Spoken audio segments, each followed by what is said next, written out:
today's episode, I am interviewing and talking with Lena Franklin. Lena and I met years ago in the counseling field. She was a traditional psychotherapist, now a medicine woman, a modern medicine woman that speaks internationally. So she's speaking all over the world about transformation and also does transpersonal psychology. And she's also an amazing meditation teacher and has a whole meditation platform on offerings. So we talk a little bit about that. We start by talking about kind of meditation and her journey, and then we go all through plant medicine and how she became a modern medicine woman. So I hope that you enjoy listening to this interview and this talk that Lena and I have as much as I enjoyed being with Lena. Welcome to the show, Lena. I'm so excited to have you here and to talk to you about all the things. But and I will do an introduction of you, but is there anything that you want to talk about that's new? I know the East Institute is new for you. And so you want to talk a little bit about what's going on for you? Sure. Yeah. I mean, the East Institute, something my partner Jeff and I launched and founded last year, and we officially launched it in October 2021. So that's been at the forefront of our life and just really taken on a life of its own. So we just kind of view ourselves as conduits, so stepping back to really facilitate the work of plant medicine education. And EAST stands for Entheogenic Assisted Spiritual Transformation. Entheogenic meaning psychoactive plants. And then the second meaning is Eastern approaches for spiritual transformation. So we also very connected to the art of meditation, energy medicine. Right. And yes. And practices like that. Yeah. Speaking of being a conduit and meditation, you are one of the most gifted meditation teachers I have ever been around. And so I thought we might start there, just talking about meditation, talking about how you were guided to meditation and teaching meditation. And I think how that would be helpful for people to connect to their soul. Yeah. Thank you. I fully received that. Thank you. You're so kind. Yeah. So it really began when I was really young. I mean, this has been a part of my life for, my entire life, at least in this lifetime. And so I would witness my mom meditating many mornings, most mornings during the day, at night, at our family's altar. So our ancestral altar as a kid. And so that spiritual foundation of Buddhism and ancient Eastern practice was a part of my life. And so what I usually say is like those planted spiritual seeds within me at the time, I wasn't necessarily connected to it because I was a kid. And I'm like, mom's making me sit still again. Mom's making me pray to the ancestors again. So as a kid, of course, I didn't fully appreciate it, but it was my normal. And we grew up, my sister and I grew up traveling back to Southeast Asia, to Vietnam, where my mother's family lived. So my entire journey has been kind of this east-west connection. Yeah. This integration. Yeah. So meditation for me was very much initially from the cultural, spiritual lens. And my mom taught me a lot when I was young. She's been my spiritual teacher. First in human form, and then when she passed very suddenly from a stroke in my first year of graduate school, then my spiritual teacher in soul form.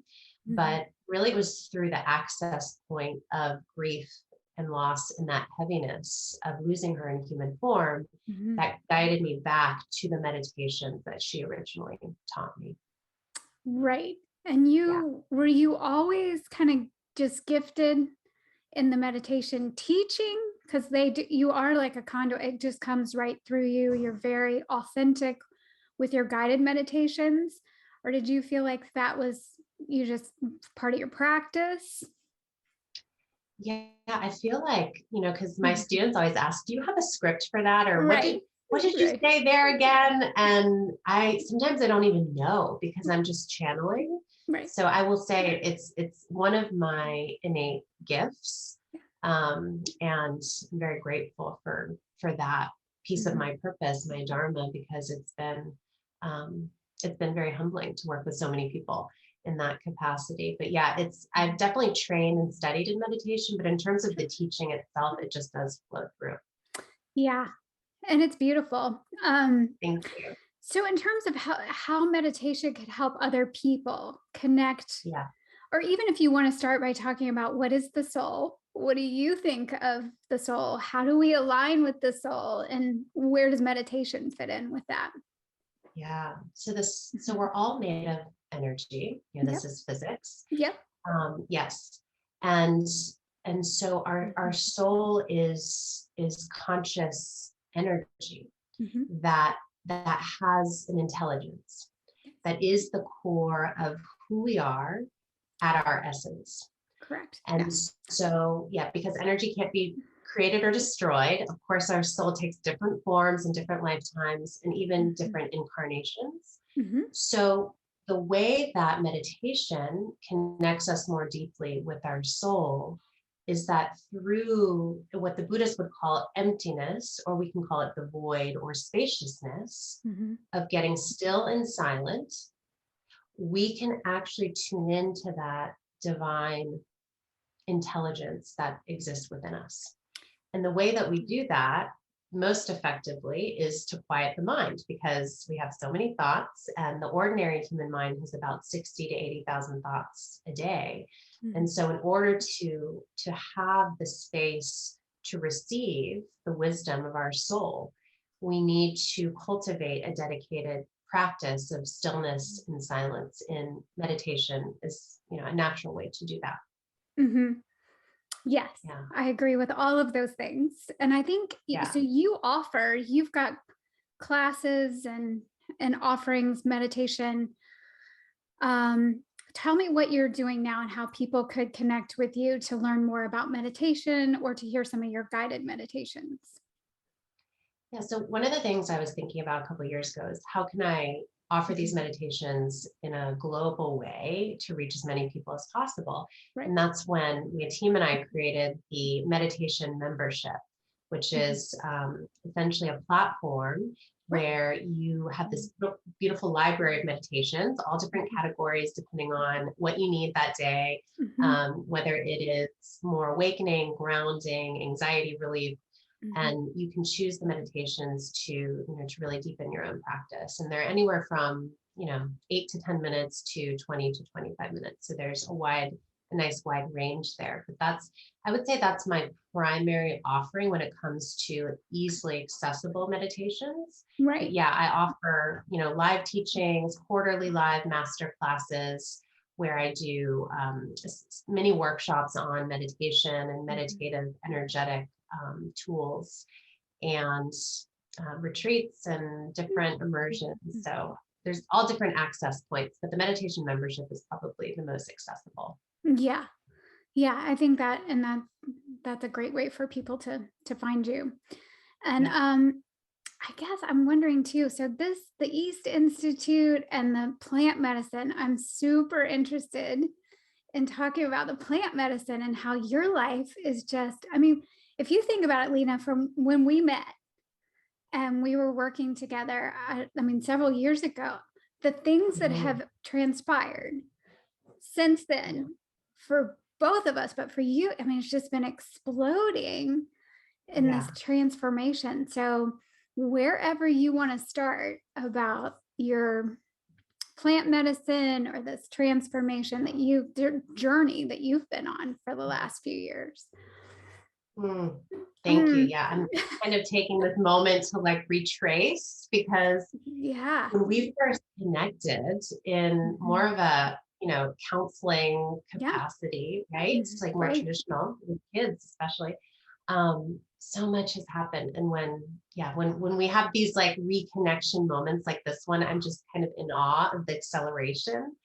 And plant medicine has been a big part of it. So I'm kind of tuning in, and where I'm feeling guided to start is actually through my own experience of self-betrayal and denial, Yeah. denying my truth, which I Yeah. think is such an important topic, especially for women Right. who, we've all been conditioned in different ways. For me, I can Mhm. speak for myself. I had this very entrenched conditioning around being the good girl, the perfectionist. I was the firstborn, very much caregiver oriented. I'm a 3 on the Enneagram, so I'm natural achiever. So all of that combined Yes. really created this rigid wiring around playing within other people's expectations. Hmm. So in that, I got great grades in school, got a full ride to play soccer at the University of Georgia. In college, I met my husband, who I was married to for over 8 years. And, we were great friends. We had a great time together, but I wasn't in love. Right. And it Mhm. was a fun relationship, but also a relationship that was spiritually and emotionally bankrupt in many ways. And Mhm. so it was through my work, my meditation practice, my dedication to my dharma and my purpose, where it almost came to a breaking point around, I could no longer betray myself and say yes in a big way to my soul's purpose.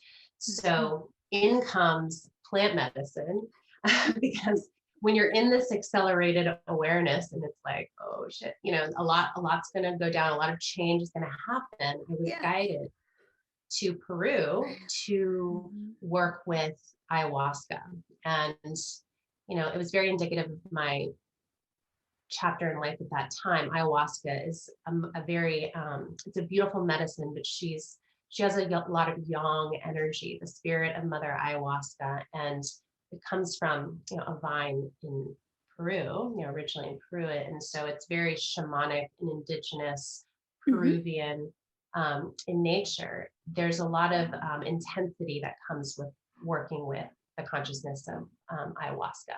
So I didn't start with psilocybin. I went, straight for the big release and major insights that I needed to receive in order to make the choices in my life at that time to leave my marriage and continue a trajectory that was in more alignment. So that was a big part of my healing path.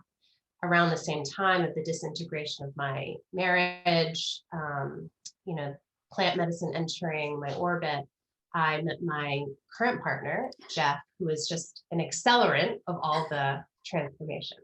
Right. So it was a very, very wild and alchemical time of transmutation.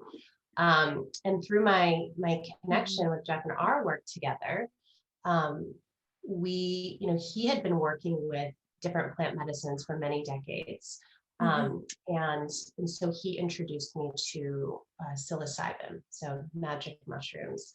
And now we're seeing in this current time a resurgence of the use of psilocybin for spiritual transformation for sure, but also Mhm. for the treatment of many psychological Disorders. imbalances. Mhm. And Mhm. yes, yes, yes. And so it's kind of a synchronistic moment in time to launch the East Institute together because, we're seeing things shift quite rapidly. The decriminalization of psilocybin city by city, and this medicine, psilocybin specifically, it's potent enough and Mhm. it's gentle enough Mhm. um, to really meet most people where they're at if they've done a significant amount of, let's say, therapeutic work Mhm. or self-awareness, inner work, shadow Mhm. work.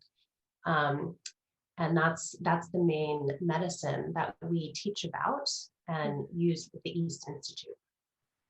Nice. Mhm. Yeah. So I'm really kind of in awe of the transformation. And I thought maybe we could talk about your transformation, my transformation, but the container necessary for that kind of Yeah. alchemy. That's So how did you not go crazy in the midst of, because I know for me, just speaking for myself, when all of that starts to shift and who you think you are is no longer even remotely appropriate, who you thought you were. And as you're embracing and aligning, when you say yes to align with the soul, whatever is not helpful in my experience goes away. And Yes. sometimes, and if you cling, when I have clung to like a title or a job or a person or something, it will hurt because it's going to be stripped. And so what I've learned is that kind of surrender, but also to container. If I don't container with all of the, I guess we could call them coping strategies, all the things that we do, then it will feel like you're going quite crazy. Yes. Thank you for bringing this topic up. You say it so like accurately and beautifully, Kelli, because I felt like I was going crazy a lot of the time. I mean, I remember, I'm kind of getting taken back because this is 4 years, it would be 4 years ago in this June, actually. Mm-hmm. Being at the top of Machu Picchu, I had just received my healer rights from the Caro shamanic tribe, and everything at home was disintegrating. My marriage, my family literally thought I was being brainwashed by, evil shamans or what Mm-hmm. have you, because Mm-hmm. just misunderstanding, right? When there's misunderstanding, there are stories that are created. Sure. So coming back to the sacred container, Yeah. and this is my perception of it, but I believe that my soul knew I had done enough meditation training to this point Mm-hmm. to have that container within my psyche, within my body, within my energetic field to endure the fires of alchemy in that moment, Right. even if it felt crazy making at times. Yeah. But it was a divine synchronicity and perfection because I had done a lot of work into that point. So I was ready for that level of intensity. But for people who are tuning in, I think it's really important to understand that, and this is what I recommend generally, is like incremental transformation. Yeah. Having the sacred container as one of the primary intentions and places of work is so essential. And that's what we do at the East Institute. We do 6 sessions before we take anyone into ceremony because you have to have that. You have to have the skills to come back when things are shifting and who you thought you were. The ego disintegration Yes. feels so disorienting at times. Very, yeah, Yeah. very disorienting. That's a great word, disorienting. And I remember feeling like I just wanted to feel free, my soul to be connected. Who Yeah. doesn't raise their hand when you say, who wants to feel free? Yeah. And then what I didn't realize until you're on the path is how disorienting that is. So I appreciate, yeah, the container. And I think some people might be confused about what that might mean because, the work can be, I spent years and years and years in therapy where I was companioned by a Jungian therapist who also does energy work. So I had done tons of energy work, tons of, just regular good old counseling, and then all of my meditation and yoga practice, because yoga was really an important piece for me. But I also had to get my food right. Yeah. For some of us, like my body needed to feel really good and needed some of the inflammation and things to take care of that so that my body physically could handle some of these big shifts as the life is disintegrating, but this Yes. beautiful life is coming at the same time. So, Yes. and that's what's amazing about energy is when there's a shift. And while, yes, there is, it appears that things are disintegrating, there's this beautiful energy that's also coming forth. So there's a lot to unpack there, but yeah. So much. And the food piece is so important. in another conversation, I would love to be interviewing you around, how that piece came in for you, because I will say that hasn't been actually a significant part of my journey. No, And I you're know, lucky. yeah, I know, I feel very blessed for that, but I have many people, you included, who that's been the case. And I think that's such an important highlight for many people out there. Yeah, that it's the psyche needs to be in a place that you can container within you, but also Yep. that your physical body needs to Right. be in a place that you can tolerate, really Yeah, tolerate the transformation.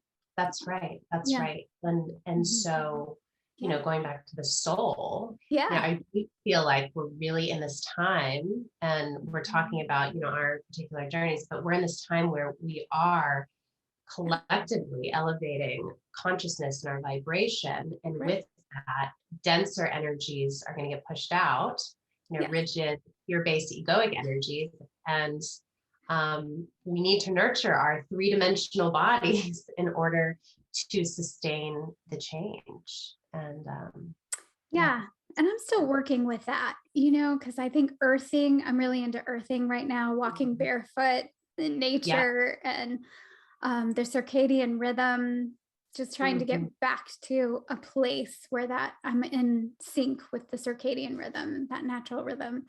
But I still, I see people that do amazing soul work in bodies that are not well. They have some crippling disease or something. And that just fascinates me because, Yeah. you know, it's different for everybody. But what is your experience with? Yeah. So that's a Yeah. great topic. My experience around that, Jeff and I know many Mhm. skilled practitioners, many gifted practitioners. Yeah. But it all really does come down to energy. And energy Mhm. moves first. Tissues, because they're denser, move after that. Right. So for those who are in unhealthy bodies, or who have, are struggling with inflammation, disease, I mean, that's a part of Mhm. their path to wellness and further awakening. But when you see that, we'll call it dis-ease in the body, we have to ask what's going on energetically, and Exactly. Yeah. without judgment, right? Because we're all human and fallible and imperfect. But what's going on energetically that's perpetuating this, even if, quote unquote, they're a healer, energy worker, practitioner. Mhm. Um, at the end of the day, it's still energetic. I agree. And that's why I love Mhm. energy work because it's so efficient. Yeah, it is. It is, exactly. So when Yeah. somebody's done the work and you've done sessions with people and then you go into ceremony, can you describe ceremony for me, or is it something that you have to be there to Yeah. experience? Yeah. So yeah, I can share some, because it's the way that we work with plant medicine. It Mhm. is very, we'll call it interdisciplinary. So Sure. there are 6 different modalities that we bring in to both the session work and the ceremonial work. Transpersonal psychology, energy medicine, meditation, um, neuroscience, of course, the entheogens, the plant medicine, and vibrational sound therapy. So the ceremonies themselves are very traditional looking in nature.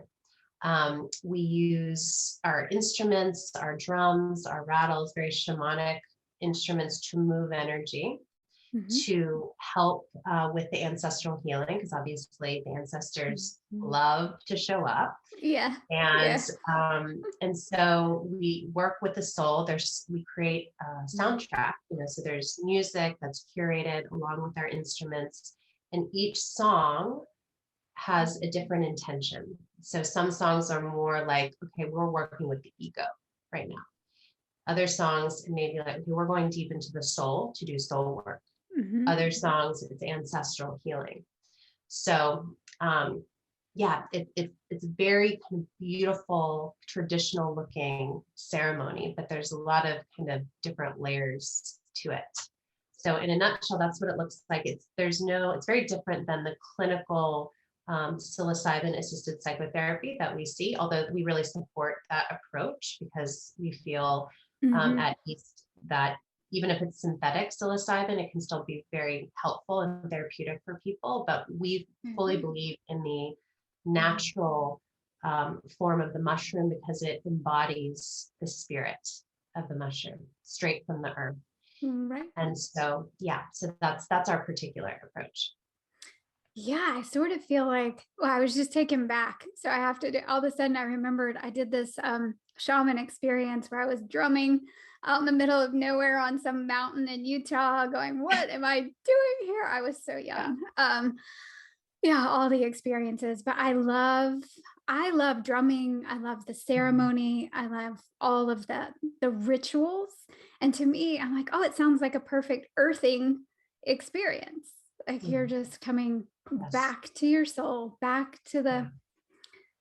the and with your feet on the earth, and just that's incredible. I think It's beautiful. yeah, I bet And each one is just such never, an it's all honor, different. right? Yeah, All different, yeah.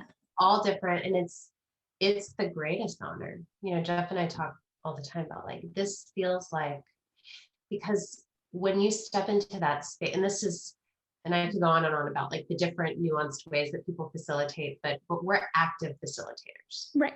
There are a lot of passive facilitators who, you know, they just hold beautiful space and they're there to comfort when needed, but they're not proactively moving energy and that sort of thing.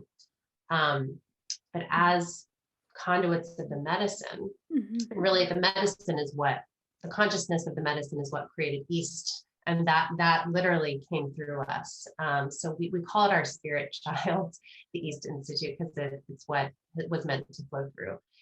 But it is the greatest honor. And it feels like some of the purest version of the work that we do, because in those healing experiences, Lena doesn't exist, like the ego Lena or the ego Jeff. Like you truly have to step aside to be an instrument. And it's really beautiful and transformative. Yeah. And I feel like all the work I do now, I'm just an instrument. I mean, I'm just here to facilitate. And so that's no matter what we're doing, it's all energy. And I've come to the place where I really feel like the medicine is love. Whatever the medicine is love. That it is. The only thing that is real is love. And when we're in that space where the ego is dropped and we're just the conduits or the vessels that things are coming through, some healing is coming through. And I think for me, where I got with that is I was very opinionated about certain things, what people should be doing and should not be doing with their health in general. Not so much in the spiritual, but very specific physical health stuff that I think is better than others. And I noticed that. And then I had a really good friend that was doing some of those things I don't think are that helpful. And I thought, but wait a minute, her partner is making the concoction for her out of love. She's drinking the concoction that her partner is making out of hope and love that she's going to heal. She has to stand over the kitchen sink to like drink this concoction that they were making. But all of a sudden it hit me like the medicine is love. Who cares what the concoction is? So I mean, so I think the mushrooms, I think that the plant medicine is really powerful. I mean, everything that I'm learning, which is not a lot, I'm just getting there, it's really powerful. It's helpful to people who haven't been able to find relief in other ways, more traditional ways. This is really fantastic for them. So however it's delivered, I think, and that, I don't know if you have some words around that, about the concoctions. I love that so much because there's different access points back to really the core of where we're getting at, which is the essence of who we are is unconditional love. Yeah. And so, there are thousands of paths to that place. And for us, we're guided to this particular medicine. There are many medicines. There are many medicines that I'm not guided towards. There are some that, because there's also the issue of like sustainability of the earth, and mushrooms are very, very sustainable. And but there's other medicines where it's, that can be questioned. And I've had judgments or stories around that too. But again, if the intention is pure and the intention is connected with authentic love, then who's to judge? And I think that's where, for those of us doing this work, we need to proactively expand back into is, what is the intention? And if the intention is love, then let's connect with that energy and let's perpetuate that energy. Yeah. Have you run into some, I don't know, I was going to call them problems, but just obstacles in doing this work? Yeah, there's a lot of need for education. Sure. Because of misunderstanding. I mean, I will say, when I first started working with psilocybin for personal healing, I had to unlearn some of my conditioning around, the legalities, it being, a drug. I was in fifth grade, I won an award for my DARE essay. I don't know if you remember DARE and the whole, like anti-drug movement. And of course, that's needed in many ways, but the fact that mushrooms and psilocybin has been placed in that category, and that's a whole nother conversation around like governmental control, but there just needs to be more education around it. So we work a lot with people who come in to the East Institute who have tried many modalities. The word that we hear most often is that they're stuck, whether they have treatment-resistant depression, trauma history that's still keeping them bound up in certain patterns.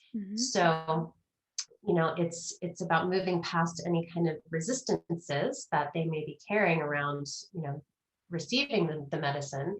And then moving through that veil of resistance, there's inevitably transformation and healing. But yeah, I think when you're at the forefront of something, that is the path to receive misunderstanding, judgment, and resistance. So we're willing to do that. We're excited to be, to have a great team and be working with some of the leaders at the forefront of this movement here in the US. So it's an exciting time for sure. Yeah. And I think hanging on the excitement, I was just wondering, how do you nourish your own soul? I mean, you practice meditation, you practice these things, but what else do you have that really keeps you on the path when there are obstacles or there are things that are thrown at you, so that you're able to nourish yourself and give the work? Yeah. It's really interesting. And of course, meditation for sure. I would say, Kelly, because, and I'll be completely transparent here. I never thought a predominant part of my work would be plant medicine work, ever. Right. Never. But when you surrender to your dharma, you surrender to your path, can you wake up one day like, wow, this is miraculous. And I never would have dreamt it in my ordinary human mind. So it has pushed against my own stories, my own residual fear-based energies. And there's a lot of fullness, which we're really blessed to have, but it's rigorous. And we're, I don't like to use the word busy, but we're pleasantly full, and we've created this reality. So I would say the three main things that keep me nourished, you already spoke about it, grounding. The earth energy has been a game changer. That's something we teach our clients and students first thing when they come in the door, whether they're working with us individually for healing work or they're coming through the East method, which is our healing method.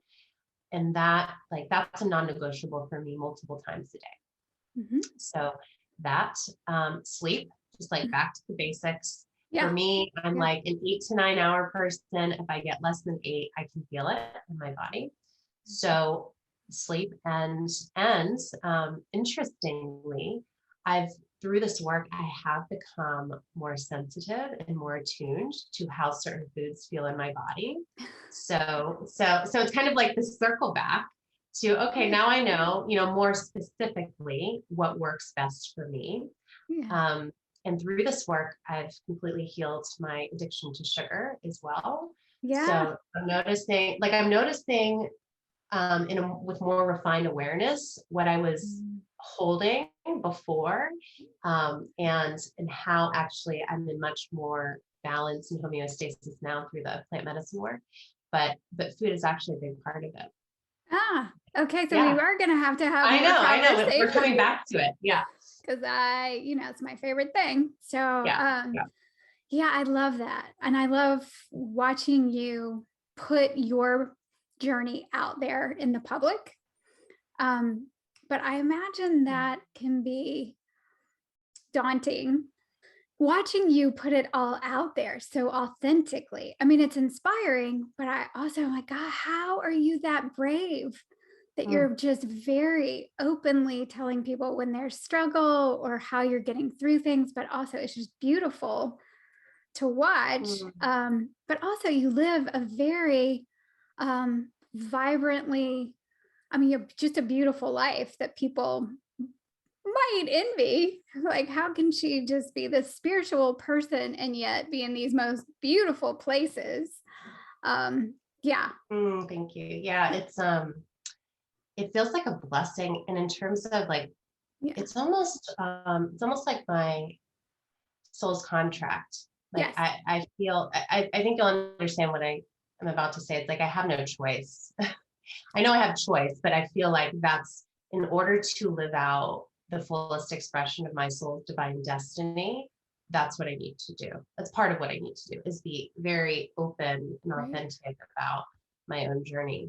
Because I know a big part of my dharma, there's the plant medicine work, but a big part of it also is to help women wake up to the fullest expression of who they're meant to be. Right. And Yeah. I want to see if you have any other words for that because I just think this fullest expression of who you really are, like Mhm. and living out your dharma. I think some people might be like, wait, what does that mean? Living out your Mhm. purpose is what how I interpret that. But Yeah. how would you frame that for people? Yeah, living your purpose. So what I would say Mhm. is kind of backing it up maybe a step. Yeah. In this life that you have, Mhm. there's there's like a maximum potential, we'll call it, that is available to you. That maximum potential very much involves, it's the primary piece of it, is your soul's purpose, why you're here. Mhm. And in order to fully embody that, first be aware of it, embody it, and then live it out through action, we have to do the healing work that's needed in order to get out of our own way to come Mhm. back to who we've always been. And Mhm. that healing journey looks different for many people. A lot of Everybody. Mhm. times the awakenings, the initiations happen in moments of severe suffering, Mhm. transformation, Mhm. disease, death, Loss. change, Mhm. loss. Yeah. Mhm. Right. So, so whenever challenge arises, it's important to embrace that as, what can I learn? How can I evolve from this experience? And Mhm. how can it fuel and guide why I'm here? So it does go back to Right. ultimately why you're here and your purpose. But obviously it's a winding road to be on that path. Yeah, and I think for me, I sometimes just I don't feel very clear there. Like sometimes it's Mhm. clear as a bell. Like you're done here or you need to go here. I mean, it's just Yeah, clear as if yeah. somebody's, you know, right here directing. And other times it just for me personally, sometimes I feel like I have trouble getting out of my own way. Like my puppy chases his tail and I'm like, oh yeah, that's the perfect example of just getting in that place. And I Yeah. know, doing the work, I'm all in. I will Mhm. do the work of healing my soul. I think sometimes I don't know if it's trust or what you Mhm. think, what you see, where people Mhm. are just in their way.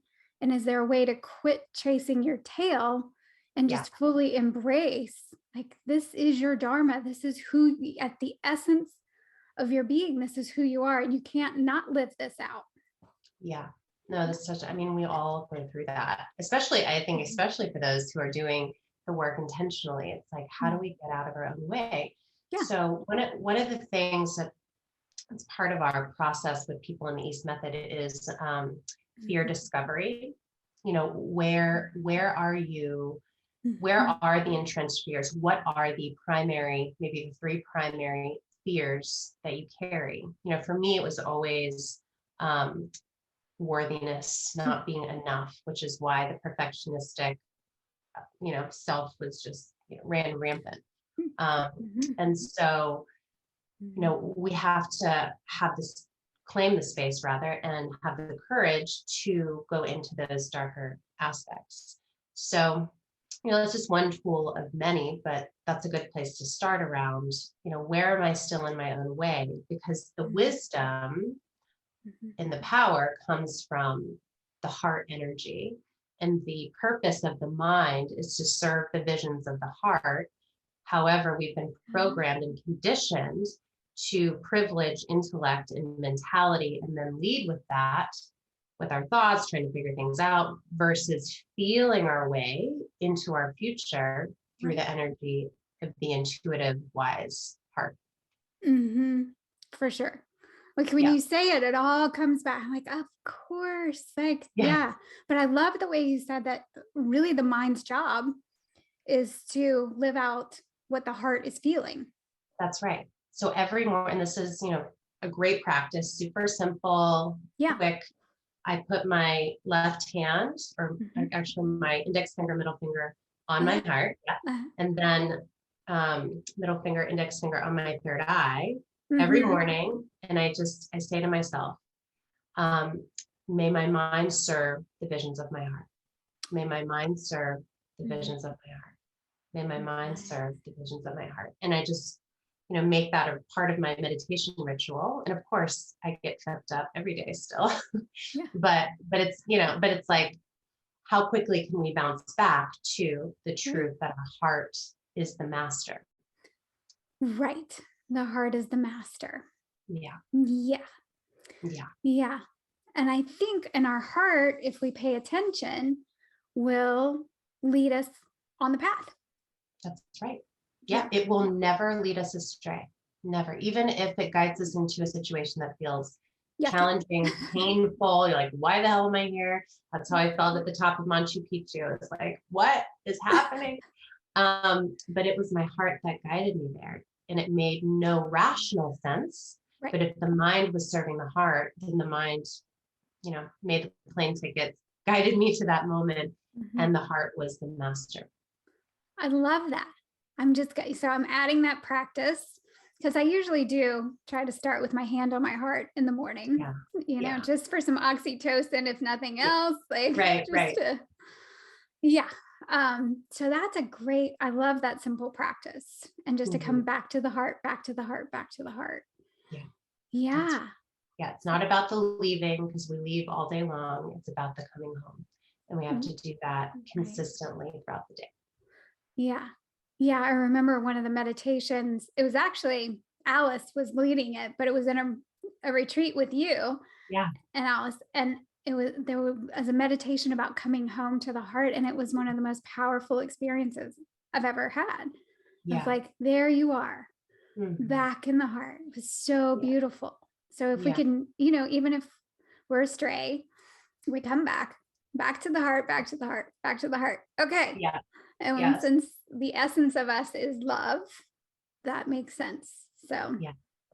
Yeah. yeah. Well, this has been amazing. I've I absolutely know. loved talking to you. I always love talking to you. It feels like my soul is very happy I when know. I get to It talk feels to like you. it feels like home. It feels like home. Yeah. Definitely. Yeah, Mhm. for sure. So, is there anything else some last thoughts? Is there anything about you that maybe people don't know that might be some interesting? Oh, that's a good question.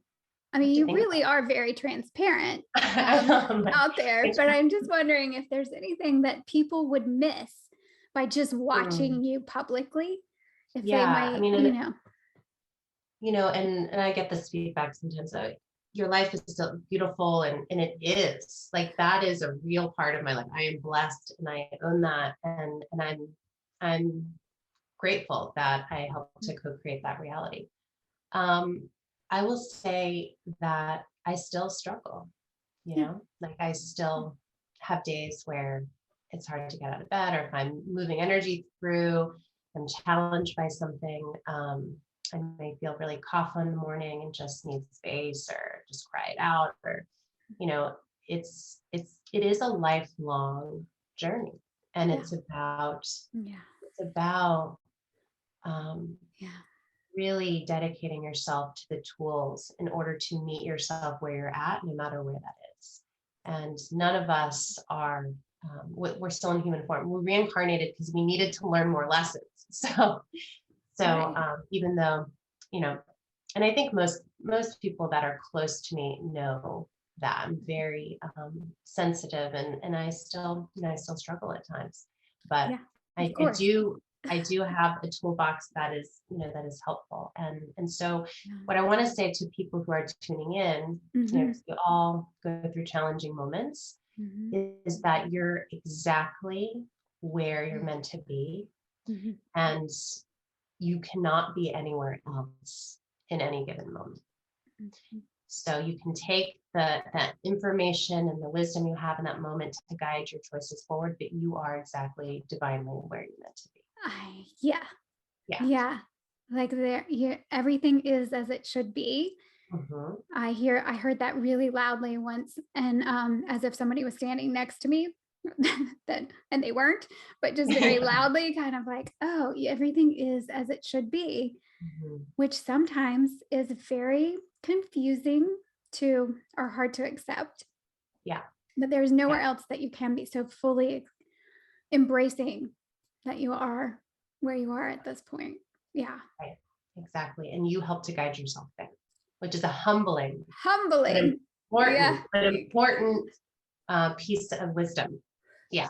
Yeah, to take full responsibility for co-creating is Right. a whole nother talk. We Whole can, nother topic, a whole nother discussion. yeah. So we'll Yeah. have to do that one. We'll have Right. to Exactly. save Exactly. that for next time. It's this That'll be part two. part two, which will be awesome. Yeah. So thank you so much. Thank you. This is just beautiful, wonderful. And I hope that people will reach out, find your website. I'll make sure that it's in the description and people can find you, and yeah, so they can Thank you. learn all Thank you about so you. much for having me. Such a Yeah. gift and an honor. Yeah.